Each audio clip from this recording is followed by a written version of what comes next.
Hi everyone, it's Alyssa and this is Always Cinema Chic. Every Tuesday I think I want to start giving you guys the latest Blu-ray releases so that you know what's out. And then also pick either one or two stories from the week in movies just to kind of go on a rant or see what you guys have to say about a particular story that came out. So the Blu-ray releases for August 29th are Baywatch, which is a reboot of the 1990s TV show. I definitely remember when this was out when I was a kid, and it was not my favorite thing to watch. This is more of a comedy in the vein of 21 Jump Street. Didn't get the greatest reviews, but I will be reviewing this film in the future. And this one stars Dwayne "The Rock" Johnson and Zac Efron. The next movie is My Cousin Rachel, which stars Rachel Weisz, Sam Claflin, and Holliday Grainger, and this is definitely a darker drama. It's a period piece. So Sam Claflin's character gets word from his cousin that his cousin's wife seems to want to kill him. He ends up dying, and the wife comes to the house that Sam Claflin's in, and it seems like this kind of dark story where he falls in love with her and she really seduces him. I will also be reviewing this film as well. I think this looks like, to me, before I've seen any of them, the best pick. It has all of my, some of my favorite actors in it. It's the kind of dark genre that I like, so I'm definitely most looking forward to watching this movie. The next release is called Born in China, and that's a Disney nature documentary.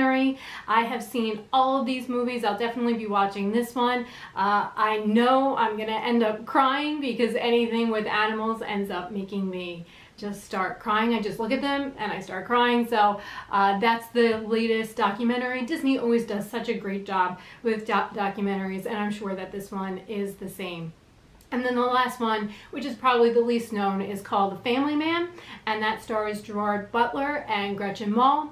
And Gerard Butler plays a father who is really like a tycoon businessman. He's always trying to climb the corporate ladder, and so as a result he hasn't been able to be with his family as much. So his son ends up getting cancer, and he has to kind of make a decision of, does he want to spend more time with his family and then miss out on employment opportunities. And this one kind of seems like a no-brainer. It looks like it's gonna have a happy ending. It's a family drama. We definitely have seen this kind of movie before. So that's it for the releases for this week. Now, there was one story that really stood out to me, and that was James Cameron basically going after Wonder Woman and saying that the character and the film was a step backwards for the strong woman that we see on the screen.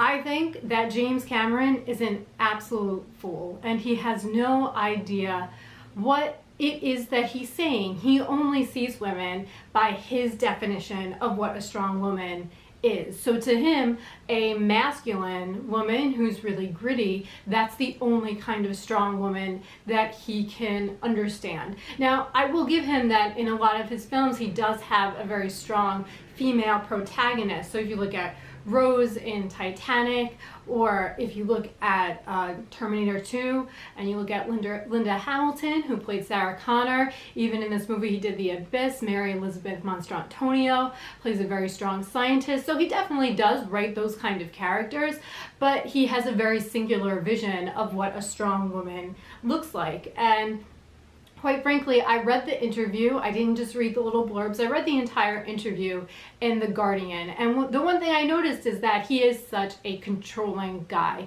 And you see it, he's been married 5 times. He has been married to his latest wife for the past 17 years, but before that he'd be married for like 1 year or 2 years. And what all of these women had said is that he is incredibly controlling and doesn't really let them lead their own lives, and everything for him is a competition because he really needs to be the best.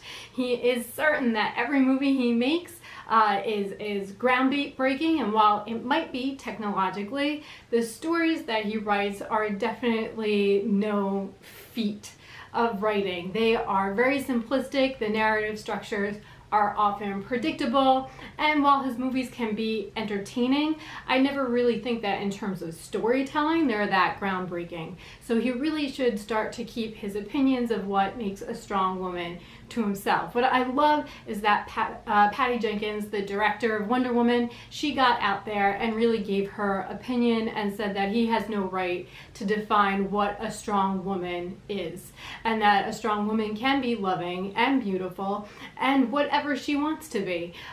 So I'm glad that she came back and kind of, you know, had a dig back at him. I don't think that he's a bad person after reading the full article. I think that he is just an egomaniac.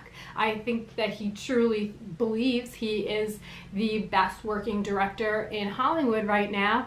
And as you guys know, I would have to disagree with that. Give that one to Chris Nolan, right? So this whole thing just made me really angry and upset, and I wanted to know what you guys thought.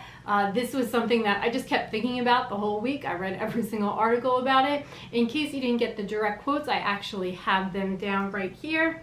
So the first thing that James Cameron said in the interview was that Wonder Woman is just an objectified icon, and it's just male Hollywood doing the same old thing.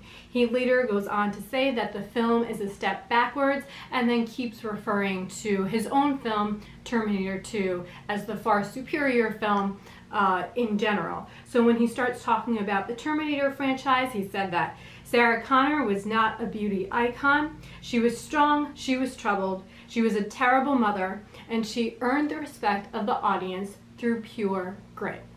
And while I do love that character, I love Sarah Connor, I do also want to say she wasn't a terrible mother. She was actually looking out for her son. She was just a very tough woman, especially in the second film. And this is what Patty Jenkins had to say in response to James Cameron.